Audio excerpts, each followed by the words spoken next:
Yeah. Mm-hmm. And we should be.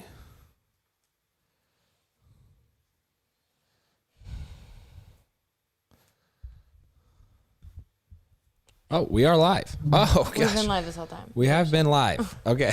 What's Hello, up, everybody. Welcome back to Couple Things. With Sean and Andrew. Podcast all about couples. And the things they go through. Sorry for that awkward intro where we're just sitting there silent for a minute. We have taken the last 8 weeks off, pretty much. We have. We've never been good at live streams, but here we are. Never. Give it I another don't think try. we've ever started a live stream properly. Are you blaming me? Because No. I'm the one who's usually in charge. Okay. So if you got beef, say something. Yeah. We're excited because we rarely get these chances to interact with you live. So we are going to be going through the comments. If you have any questions, anything you'd like us to talk about as we go through the birth story. Yeah, we're going to try to get through a lot of stuff in the next hour because I feel like a lot of these topics we could talk about for an hour. So we're going to kind of skim through. But like Andrew said, we've taken the past 8 weeks off. That was something that I demanded this time around because with Drew, we took 2 days off before we started working again. And I was just a disaster. Rightfully so. Rightfully so. We did that all wrong. And this time it's been a lot better. I've been able to kind of go through the transition process, the hormones, the postpartum, which is totally still a thing, but I've gotten through a lot of the really thick of it. And I feel a little bit more human and able to work and take on more of this. Let me say this, babe. One, I'm extremely grateful to have you and your perspective. We do an interesting thing where, some of the most vulnerable times for us as a family are when people want us to create the most videos and put out the most amount of whatever. And so had it not been for your nudge for us taking a break, I bet we would have gone pretty hard. So thank you for that. Second of all, you've done a fantastic job. Thank you, baby. Third of all, before we get into the narrative of the birth story, want to say welcome. Hello. Thank you for joining us. If you haven't, please subscribe to the show. And whether you're listening live right now, if you are, hit the thumbs up, or later, please give it a rating. But let's just say hello to some people. So we got Rebecca Hoop. She says hello. Allie Lehman says hi, you too. We have Morgan Santiago. Yes. Nicole Mullaney. Letitia. What? It Letitia? could be either. Okay. And what we're going to do, Lexi, if you wouldn't mind going through, we have Lexi behind the camera, who has also been integral for these past couple weeks. If you could go through the comments, and we're going to do Q&A at the end of the episode. Okay, the last 10 minutes. The last 10 minutes. And so Babe, we got to jump in. We have a lot of stuff to talk you're about. excited, I think. I just know we have a lot to talk about. So let's do it then. Okay. I'm waiting on you. Okay, so birth story. We covered a lot of it in our vlogs, but we wanted to go back and kind of walk you through it. If you don't know, we just had our second kid, Jet James East. We have Drew Hazel East, who is almost 2. And we just had our little boy, which is crazy. He's huge. He is literally the Hulk man. But let's start with leading up to the birth. Yes. If you guys don't know, we had a scheduled C-section. I ended up in an emergency C-section with Drew after 24 hours of labor and an induction because she was 2 weeks late and there were some complications. If you want to go back, there were a ton of different things, but I had a 2-vessel cord with her. There were some other risks or red flags with her that ended up being our best option. I would say also one of the big contributing factors to that is I'm 6'2". Yeah. Sean is 4'11", Yeah. and the first child was 8.5 pounds. This one was much bigger than that. We'll disclose that shortly. But the doctor said, even with Drew, there's no chance that baby was coming out any other way than a C-section. So very long story said short, with Drew after the induction, her heart rate ended up being affected. She ended up getting stuck in my pelvis. She was never even able to drop. Had a big cone head, the whole thing. All these things. And we got 24 hours into labor and ended up, her heart rate dropped too much. So we went into the operating room and she was born about 4 minutes later, which was crazy. So this time it was in our best interest and the baby's best interest to kind of forego that. And so we scheduled the C-section again, just with some red flags. He was a lot bigger than Drew, and the doc thought it was the best. And we trust our doctors so much that that's kind of what we did. Yeah. So we knew the day Jet James was coming, unless he came early. And so leading up to it, we were a wreck. We were not prepared or expecting that. But I remember every day the last week, we tried to do something like sentimental because we felt like this chapter of our lives was changing and ending forever. And it was just going to be this dramatic thing. So we went to like a family brunch. We had all of our friends come over and we did like a cookout. I was in tears for like the 4 days leading up to it. Same. Pretty much. I think I was like extra hormonal in a lot of ways, you know? Yeah. You want to keep Did I say going that down wrong? that? Did I say that wrong?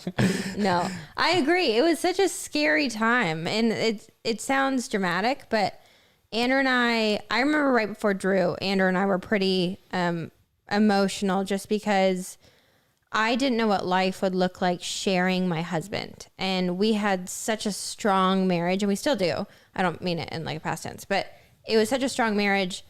And Andrew is my number one. You are my person. And I didn't know what it would be like sharing you with someone and trying to like split that love. And it really scared us. We didn't know how we would handle it, if it would affect our marriage in a bad way. I didn't know how I could possibly love like another human being as much as I love you. I'd never done it, and you hadn't either. Yeah. And so we had some tears. I feel like every massive life change you go through, there's always this huge fear of wanting to hold on to where you're at now because you don't know what the next chapter is going to look like. And before Drew, we had Nash and we were traveling all over the place. We were doing, I feel like we were footloose and fancy free. And we were thinking, oh, there's no way we can love anybody more than we love Nash, our dog. I know. And then we had Drew, and the past 18 months have been heaven. Yeah, the greatest. Largely looking back on it. Not perfect, but like awesome. And then we were thinking about what is this going to be like? So there's always this kind of, I don't know, anxiety or concern of losing what you had. But we were generally optimistic that the next chapter we were going to look back on as we had on previous chapters to date and thought, wow, I can't believe that life looked any different than it does now, because now looks awesome. Well, and to summarize again, something we could talk about for an entire episode, when leading up to the week before we had Jet, we were really emotional because the first few months after Drew were really, really hard for us. I went through a lot of like postpartum, not issues, but just anything normal. I was up and down with, I don't want to say depression, but you could very well call it that. I struggled with my body and with my mental health, and we struggled as, husband and wife, trying to get back into the groove of just being each other's number one around the baby. And it's a huge transition. And so going into Jet, we were really scared of that happening again, And then we were also really scared of how that would affect Drew, because Drew is our baby girl. And I remember sitting there, you and I just started bawling. I was holding her and I was like, I'm afraid she's going to feel unloved. I'm afraid she's going to feel like she's in the back seat. I'm afraid she's not going to be like mommy's special little girl anymore. My biggest fear was that she wouldn't feel as loved as she felt before we had him. Yeah. And we cried about that many days in a row. Hey, I'm putting up some pictures of us on the screen cuddling with Drew, because we thought this was going to be like the end of an era and we wouldn't hang out with Drew as much. But it's crazy. Donald, who's live with us, says that husbands do go through hormonal changes during pregnancy, which is very interesting.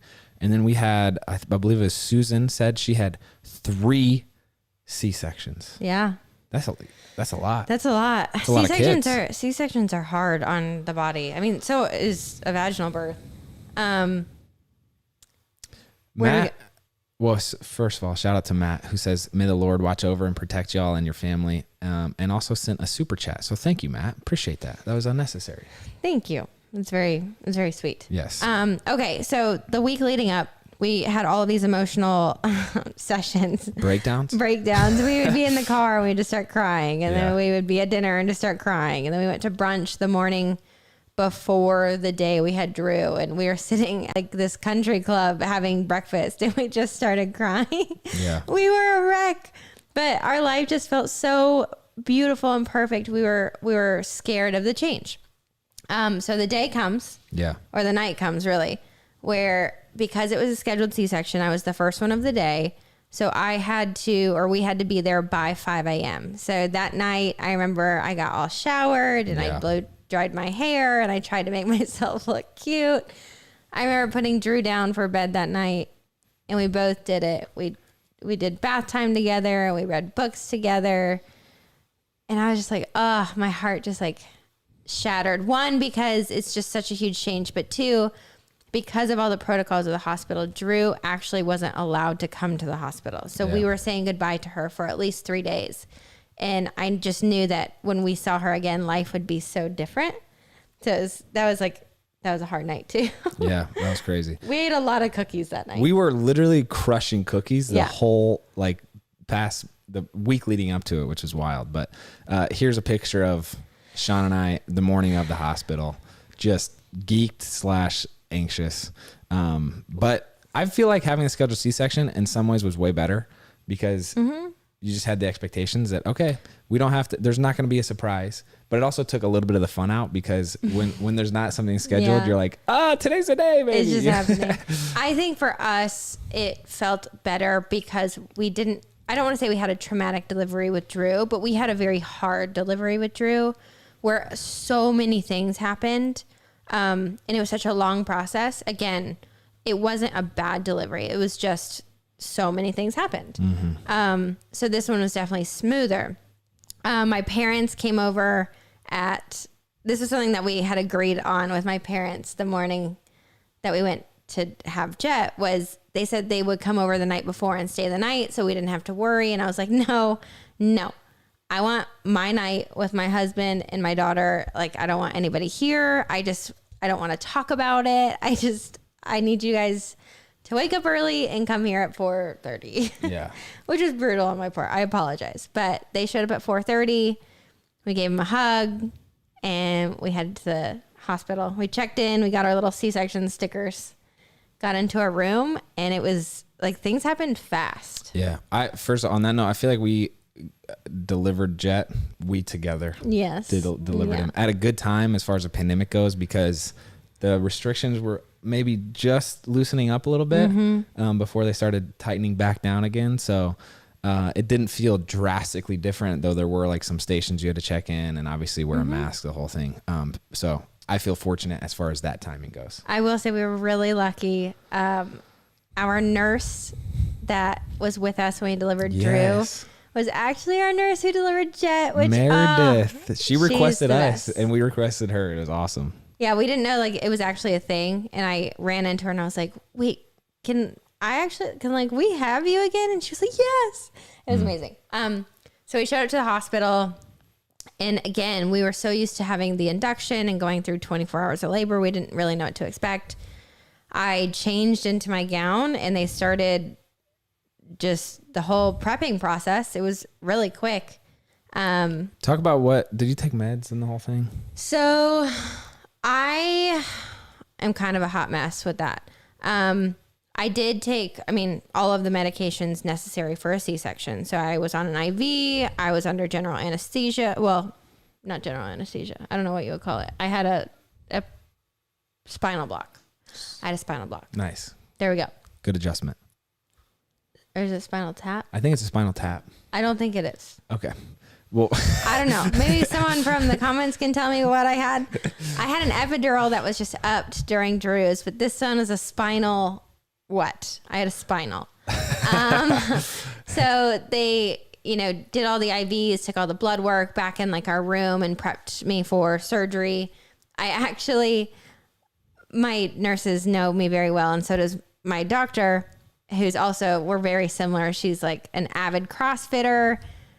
We're just very similar. I remember. Jenny and Tori and Catherine all say spinal block. Yes. I think I actually remember sitting on the operating table as they were giving me my spinal block, and I was talking about the spinal tap, and the guy was like, No. Lauren says It's not a spinal tap is a test. LOL. Sorry. Okay. But there's a story as to why Sean can't remember. It's because, well, we'll get there. But you were kind of messed up. But I go was messed ahead. up. I am a lightweight when it comes to anything. So, anyways, fast forwarding, it was time to go into this the operating room, and they usually put you in a wheelchair and they wheel you back. And I was like, can I just walk? Like, I know I'm going to be laying in bed for the next 48 hours. Can I just walk? And they laughed at me and they're like, I don't think we've ever had this request. She straight walked into the operating room. Yeah. Had the whole pipes and IVs in, the whole thing. I had It's things crazy. dragging and clacking and being crazy. Were you as nervous this time as with Drew? Yeah, I was. Yeah. Surgery is scary. I've been through many knee surgeries and I've been, through a lot of surgeries. And I just know I was just very nervous that I wanted to be okay, but more than anything, I wanted our baby to be okay. And it's a scary surgery. So walked into the operating room, got on the table. Andrew had to go sit in the waiting room for about an hour. No, it was quick, dude. It was like a half hour. Oh, like 30 minutes. So Maybe. they did the spinal block. And then I naturally have super, super low blood pressure. And this is the start of the downfall for me. During the whole process under anesthesia and the spinal block and just like general medication, because my blood pressure is so low with the spinal block, it makes your blood pressure drop even lower. So I get very, very, very nauseous very easily because my blood pressure drops so much. So we had to kind of work on that medication during the entire surgery, where they would have to monitor my blood pressure. And so I was on so much anti-nausea medication and like medication to counter the blood pressure that I was just out of it. Yeah. I was loopy. I could see it in your eyes. It was pretty weird to see, actually. I felt it. I felt just like I was in a different dimension. But I do remember Andrew came in. I had like the shock shakes where you're just like in total shock and you just can't stop shaking. I had that with Drew too. But he was holding my hand, and I remember it just felt different this time. I think, again, because with Drew, we went through such a long process that was very painful and very hard for 24 hours that by the time we got to the C-section, it was just a relief. This time, jumping straight into it was a little bit harder. But the doc came in, started doing the C-section. Everything was great. Pulled little man out. He was screaming like as he came out, and they were so happy about that. Yeah. Because Drew came out purple and almost They unresponsive. said, just like Drew, he had a really healthy umbilical cord. With Drew, there was like this 5-10 second pause where she wasn't crying and she was just laying on the doctor's palm, silent. And I got so scared. Yeah. But with Jet, he came out, guns blazing. I felt like he was screaming before he even came out. And then what was amazing was as soon as he heard my voice, and then definitely as soon as he laid on you, he relaxed like immediately, which was, there's something so wild about the whole process, seeing the baby born, meeting him for the first time. And then I feel like there's this immediate bond that we experience because he knew it was us. How crazy is that? It's so crazy. Because I remember, again, I had so much fear with a C-section and surgery just because it's surgery and it's scary and there's so many things that can happen. But I remember as soon as I heard him cry, it was just like my heart, I just felt like I could breathe again, figuratively and literally. Yeah. And then I watched them take him over and like weigh him, and the entire operating room, we had like bets going on how much he weighed. Crazy. Because I was so large. My belly was so large. Hold on. Here's a picture of Sean holding Drew. That's how large. Do you remember that? Dude, you were pregnant. Wait, dude. holding Drew. You mean Jet? No, you holding Drew with your belly popping out. Oh, yeah. Big. But I remember everybody like stopped what they were doing and looked at the scale as he was laying down, because I thought he was going to be 9 pounds, like even. The doc thought he was going to be like 9 pounds even. I thought 9.5. You thought 9.5, and it like popped up, and he was 9 pounds, 13 ounces. And everybody just started laughing. They were like, holy crap. I feel like we could round up to 10 at that point. He's a 10-pound baby. He's a 10-pound baby. Can we just, as we're listening to this, hit the thumbs up button to give Sean just some cred for that? Would love to see that. Let's see if we can get 1,000 likes off of that. Also, Okay. Danny Carew, who sent an amazingly thoughtful gift our way, is saying she's going to send another birthday gift. Thank you. Thank you, Danny. Sweet. We feel very grateful to have whatever sort of relationship this is with so many of you. And then Shannon Johnson sent a super chat and says, y'all both are amazing. I think she really meant you're amazing. So kudos. But So Jet came out. He was 9 pounds, 13 ounces. He was 20.5 inches long. He was big boy. He was screaming bloody murder. Andrew literally walked over and put his hand on him. He stopped. And then they laid him on me while they like finished surgery and closed me up and everything. And he was just silent the whole time. And I was just in heaven and bliss. This is where it starts to get a little crazy because it was towards the end of the surgery when they were like closing me up and just like finishing everything. I started to feel not great. I started to feel a little too out of it. And I was still able to hold him. They were kind of like monitoring me. And I just remember I felt like I was in a different dimension and I felt sick. So we made it through the whole process. Andrew ended up holding him. They started wheeling me back to the room. And I feel like it was like, by the time we got back to the room, I was kind of out of it, a goner. I was just like in and out of sleeping and I could not stay awake at all. I remember like looking up at the lights and I like could not keep myself just with it. It was really weird. And that went on for, hold on.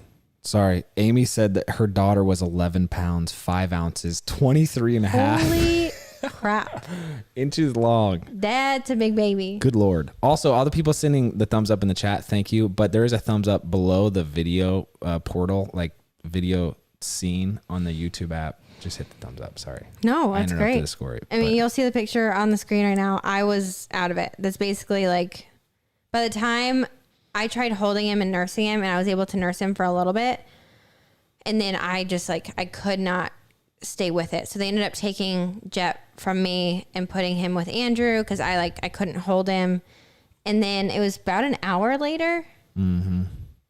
Where you started throwing up? It was an hour later where I got really sick. And I threw up for long time. 7 hours. I think 7 hours straight. It was pretty brutal. I thought, especially with like my C-section, I thought I was going to just bust open every stitch that they had. I was so sick and they just kept pumping me, trying like with anti-nausea, just trying to counteract everything. But I literally puked for 7 hours straight. Yeah. We were fortunate enough to have both our parents there again, at a time where the hospital was letting some visitors in. So we got to have her parents come in and meet the baby, which was super special. And then my parents drove down from Indianapolis, which is where I grew up.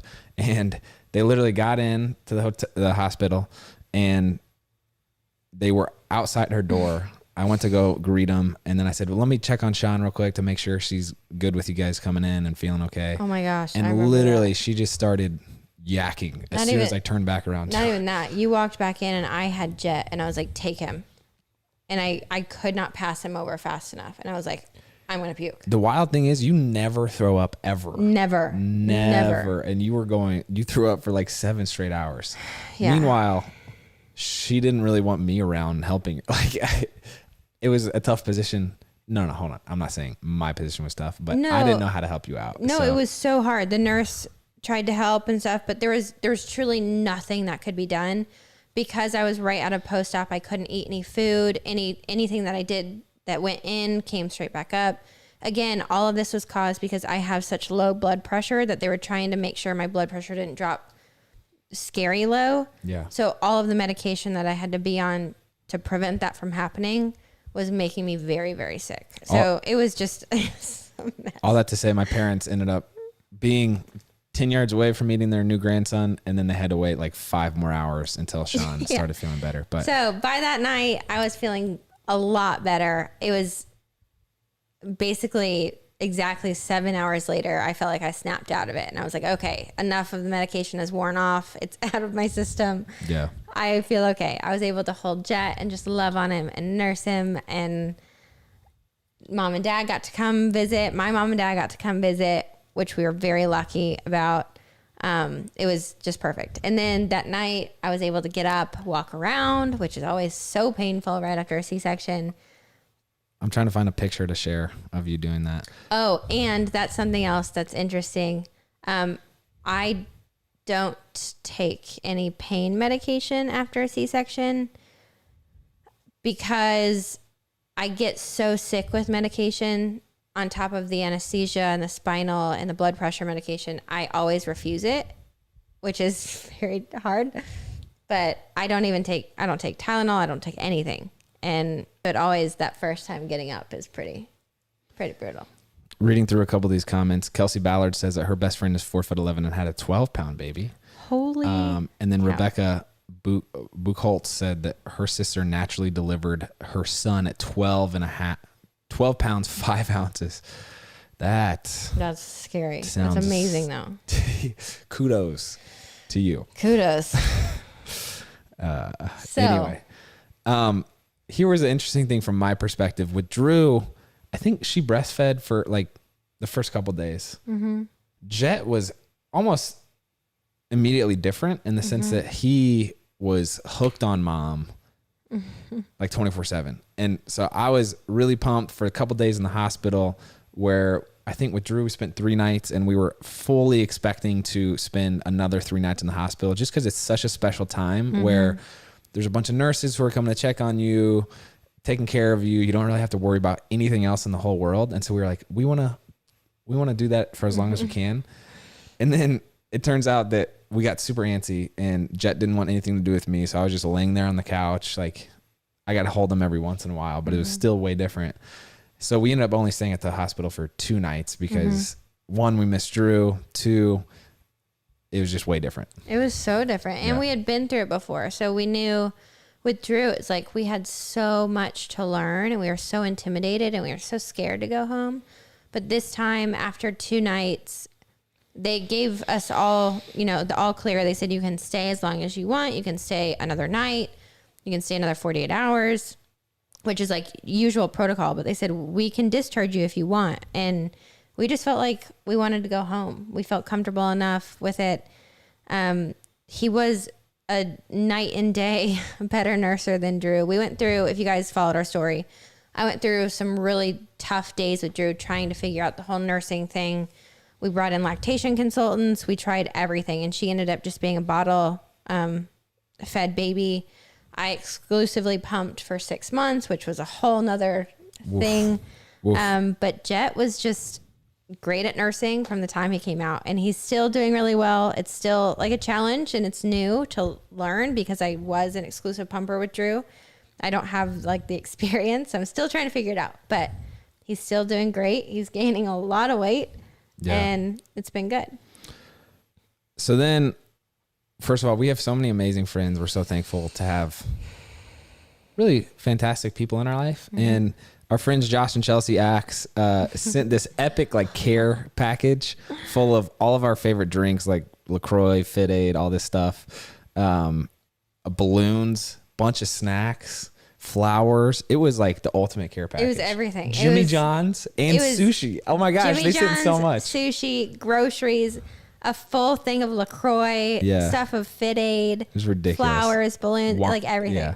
And then we got home and the Card My Yard people, if you remember, we did something with Laffy Taffy and they set up this epic card arrangement in our yard and they did one for us welcoming back baby boy, which was really fun. And our friends, Quentin Dormady and Julie Fish set up like this epic light setup with Jet's name. And it was all this big surprise that I feel like makes the transition home something to be excited about as opposed to like being overwhelmed by the new task at hand, which is taking care of another baby. But we try to be super conscious with that first couple days after birth. And it's a massive change. So there's risk of postpartum depression too. There's risk of, a bunch of conflict between husband and wife, conflict with the kid and the existing kid. And so we had a bunch of friends there to help us, but also we do ridiculous things like only watch comedy movies to keep things light, as opposed to like all these dark murder mysteries. We just try to stay away from. I love the dark murder mysteries, but we only watch the comedies when we come home. We try to go on as many walks as possible. Let me see if I can find a picture of Jet back when he was a little guy of us going on a walk. Also, he started sweating. I think he gets this from his dad. That dude sweats like nobody I've ever seen. But then we had your mom there to make meals for us, which we feel super fortunate about. And I feel like we did a pretty good job with the setup. We did. We tried really hard this time to kind of have everything planned out and have like meal train, and we had my parents and we had friends and just everything. We tried to really protect ourselves this time so that we had as much help as we could get. There was another little ringer that happened.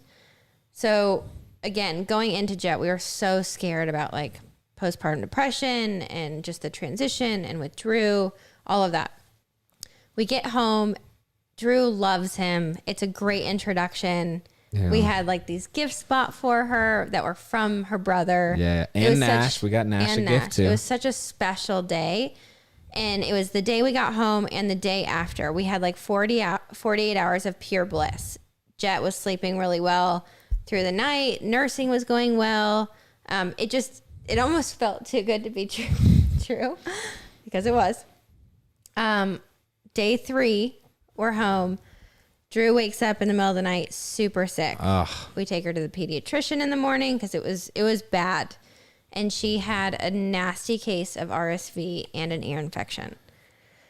Which we're not even like germaphobes or overly cautious when it comes to sickness. But our pediatrician, who's super chill, was like, your newborn shouldn't get RSV because it could turn into something serious. Yeah. So this was a really rough week for us. We tried keeping Drew home for the first 48 hours of her RSV and ear infection.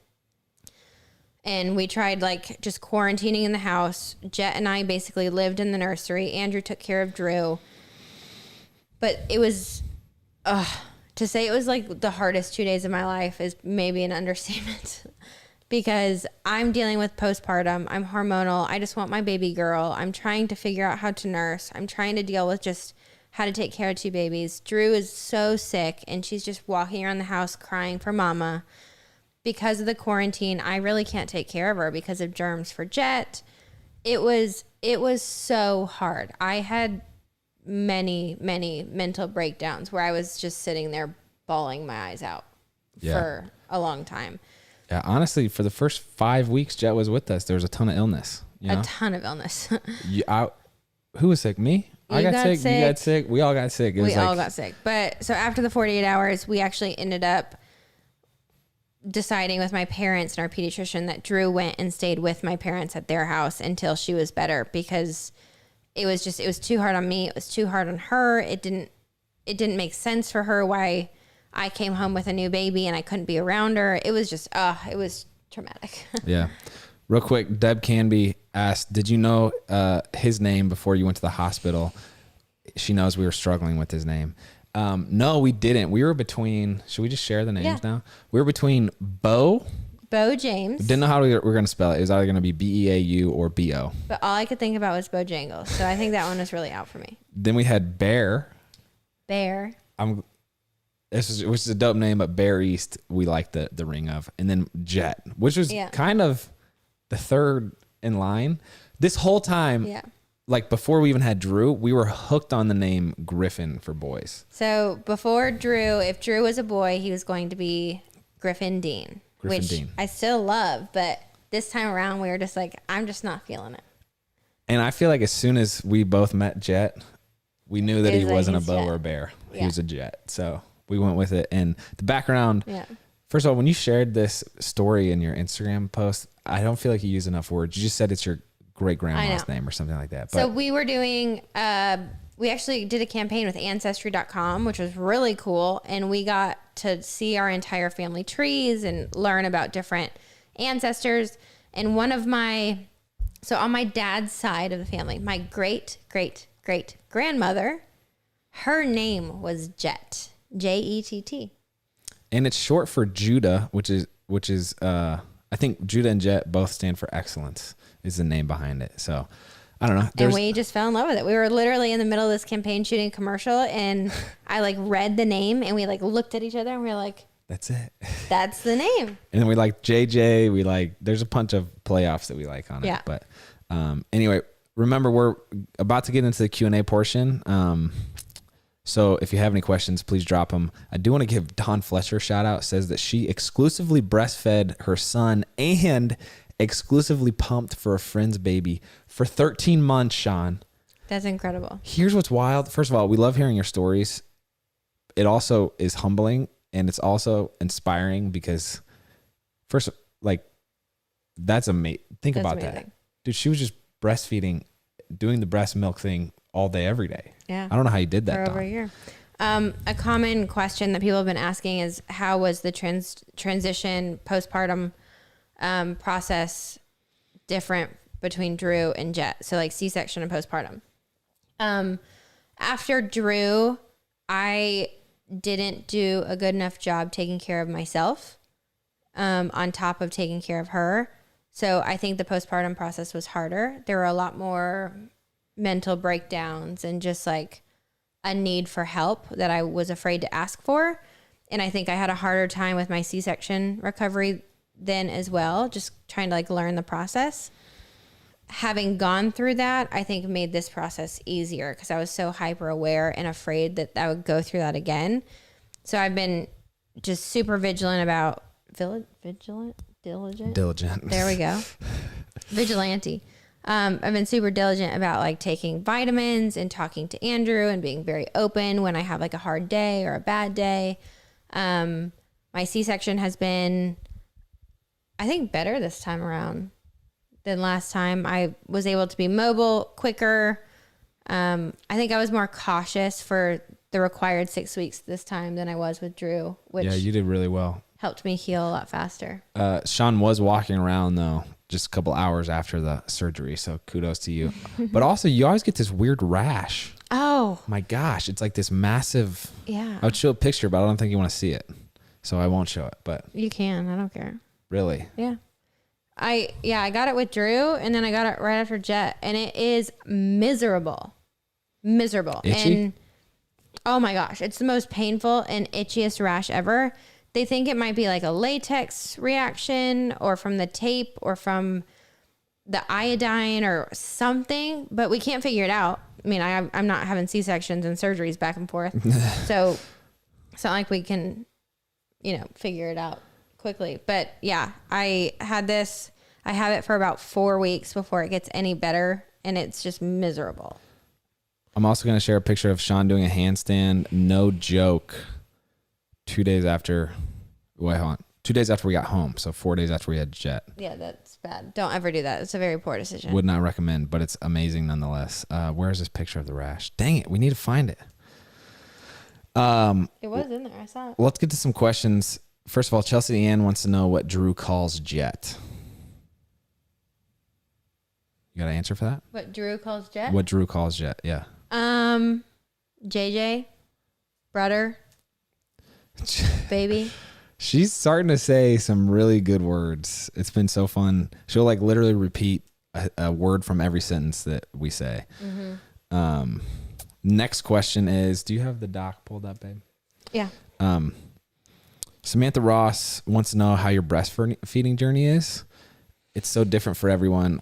Is it harder or easier than exclusively pumping? We should probably do a whole episode on this, to be honest with you. That's a whole different story, but give a high level overview. High level overview. It's completely different. So I got so used to exclusively pumping that that's the only thing that I knew. And I figured breastfeeding would just be so much easier. And I think that was just naive of me to think because I hadn't done it before. With Drew, the overview is she breastfed for like 2 or 3 weeks and then stopped. We tried to fix it, but it didn't work. So I started pumping. With Jet, he's just been breastfeeding this whole time. It's easier and harder in different ways. It's going well, and he's a great nurser, and he gets a lot of milk, and I make a lot of milk. But it is different because you're so isolated, and it's your baby is now so dependent on you. With pumping, there was some sort of freedom, but also not, to being able to pump and have anybody feed Drew, whether I was working or traveling. With Jet now, with nursing, it's just like this dependency thing that we are figuring out, which is amazing. I get so much time with him. But I think Andrew and I talk about it a lot. The dependency factor is, can make you feel isolated and alone a lot. Yeah. I'm sharing this picture real quick of, wait, no, not that one, of you doing a handstand. Mm-hmm. Sarah H said, I'm a mother to be. I'm actually more worried about my husband during labor. What did Andrew bring with him to help keep him calm during either births? Ooh, how did I stay calm? Jeez. You panicked the first time. Yeah, it's a scary experience, dude. I came prepared with the music. I came prepared with snacks and my phone, really. I feel like whenever I was overly anxious, I would try to distract myself, which is how I deal with stressful situations, is try to think about them less. And then I just try to help you out in whatever way I could, which was another way of distracting myself. So your husband's going to do great. This is what he was made for. So I'm excited for you to go through it together. I think too, something that we did is we just agreed at the very beginning that I needed to be very vocal with what I needed from him. Mm-hmm. So we talked about like him filming or taking pictures or whatever. And I just said, I'm great with anything, but if at that moment I ask for something, like I need you to hold my hand, I need you to sit with me, I need you to calm me down, I need you to be funny, whatever, I need you to listen to that. So, and I can be funny on demand. So if you need more of that, just let me know. Logan Rush, how has Drew adapted to having a little brother? We have been very lucky. It has gone very smooth besides the RSV. She's in love with him and obsessed with him. When she comes down in the morning after we wake her up, she wants to see him first and wants to give him a kiss and a hug. We've just really tried to make sure that she still knows that she is our baby girl and we love them both equally. Mm-hmm. And we spend as much time with both, but yeah. She's cute. She is getting into a phase where she's hitting mom and other people. So we're a little nervous about how that's going to go over. She definitely probably is more rough by nature. So when she tries to lay on him or like she'll pat him really aggressively, and we got to tell her to calm down. But real quick, I'm curious. This is the picture of the rash. If any of you know what might be the cause of that, we think it might be the iodine or the adhesive. The adhesive. Like an allergic reaction to that. So let us know. I'll get it off the screen now. Next question. That's aggressive. That's a bad rash. It was bigger than that too. Yeah, that was usually like a couple covers weeks like after. my whole belly. Next question is, can you two talk about how you knew you were ready for kids? Currently married with one pup, and we have the same feelings of what might a baby do to our family. That's from Ashley Pratzel. By the way, thank you, Catherine Samuel, for being so participatory in this. But that question's from Ashley. How did we know we were ready for kids? Well, put bluntly, we accidentally got pregnant. We miscarried that pregnancy, and that sparked a lot of conversation of, are we ready? Are we not? And I don't think you'll ever fully feel ready, ever, because it's such a scary and huge transition. But I think in your hearts, if you feel like your marriage and your partnership is strong enough to go through a transition that big, you're ready. Is that a good answer? Yeah, I don't know. I feel like when you're at the point where you understand that life isn't about fulfilling all your own hopes and dreams. Mm-hmm. Not that you have to be so selfless in parenting, and you won't be as selfless as you need to be until you actually have a kid. But like, there's so much sacrifice of, we've traveled, I feel like we both appreciate travel, and that was something we had to sacrifice. We both appreciate, alone time and quiet time, and you just don't have that. And so I think when you're ready to embark on the journey of, hey, I'm going to start, devoting most of my time to another thing, you're probably close to being ready. But marriage is a great first step to that, because you get introduced to having to, abide by someone else's dreams and hopes and schedule. So kids is just that, I feel like, on steroids. I think it's the same exact conversation, hear me out on this one, that you have with your spouse of, should we get a dog? Like, if you're both are willing to make that sacrifice and put effort towards a dog and take care of them. Yeah. It's just a bigger conversation with a kid, but it's the same concept.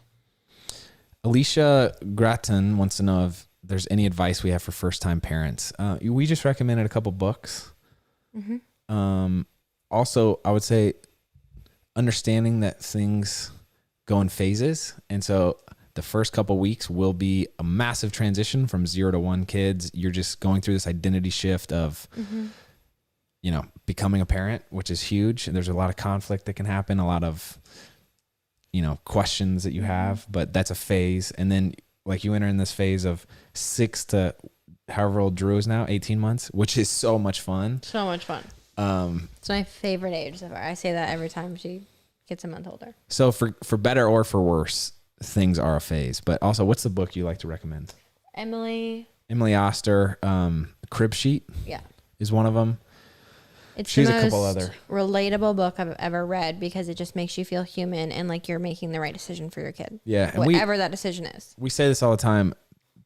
There is really no right or wrong. If your priority is to take care of your kid and love your kid, then your style is the best that you can do. So don't worry about there's tons of studies that can get you stressed out about you have to do this to raise your IQ, or you have to do that for a longer life. And it's don't get caught up in that. Just do the best you can. Otherwise, it's going to be way more stressful.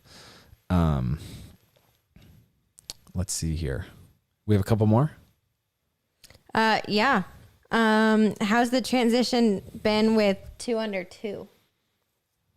I personally don't think it's bad, only because since we're already in the baby phase, we're still changing diapers. We're just changing more of them. It's like we just had 2 babies. Mm-hmm.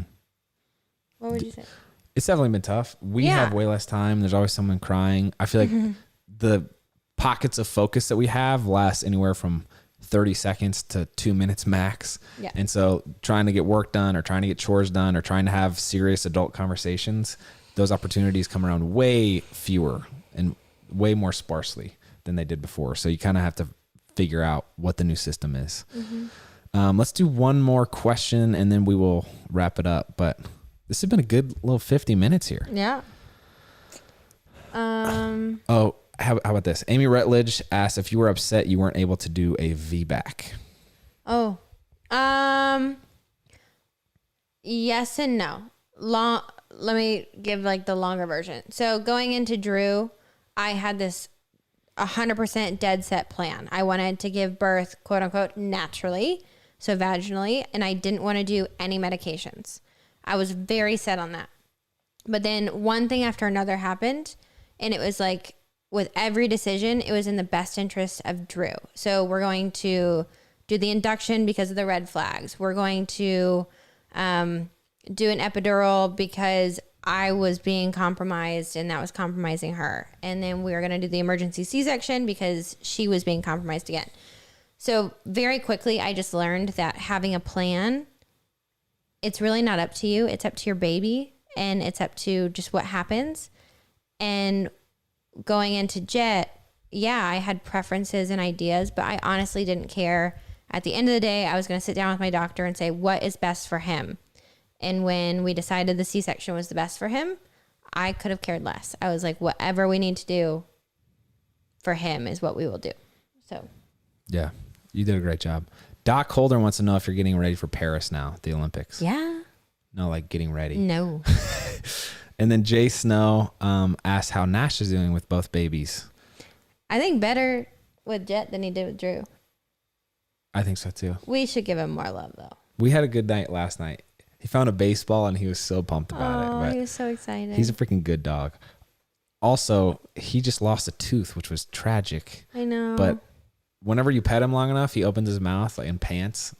And I saw that he had a tooth that was like horizontal, which he has perfect straight teeth. And then I touched it and it almost fell out. So we had to get it removed and I was sad. But the dude's a champ. Here's what we'll do. Let's do a couple shout outs and we'll sign off. If you haven't subscribed to the channel, please do that. Hit the thumbs up on the YouTube platform. And then let's just say hello to Lisa Blair, Laura Thompson, Amy Settle, Bree Covey, Cynthia Robertson, Veronica Murrow, Tori Megan. Yes. Morgan Santiago, Mandy Nolan. Thank you for taking the time to join us. We will be publishing this episode live on the podcast platform tomorrow. And if you like these live streams, we love it. Just let us know. But we are going on a couple things live tour in 2022. I completely forgot about that. We've been through a lot the past couple months, so it's okay. Journey says happy birthday, Andrew. It is my birthday on Friday. Thank you. Hubby's turning 30. I'm turning 30. But let me say this. On Friday. Is it Friday? It's Thursday. Are you sure? The 17th. No, it's definitely Friday. Yeah. Okay. Thank you. Thank you for remembering, babe. I hope you had the party planned. We love getting to share our stories with you. We love hearing your stories as well. So thank you for participating. And we couldn't be more grateful to have this community of what I feel like is a rarely positive group of people who supports and encourages each other. So thank you for keeping it that way. We view our mission as supporting and encouraging families through sharing our stories and thus allowing other people to share theirs. So that's what we're trying to do here is just make families cool again, you know? Yeah. So thanks for being a part of Journey. That's all we got for you. I'm Andrew. I'm Sean. And we are the East Fam out.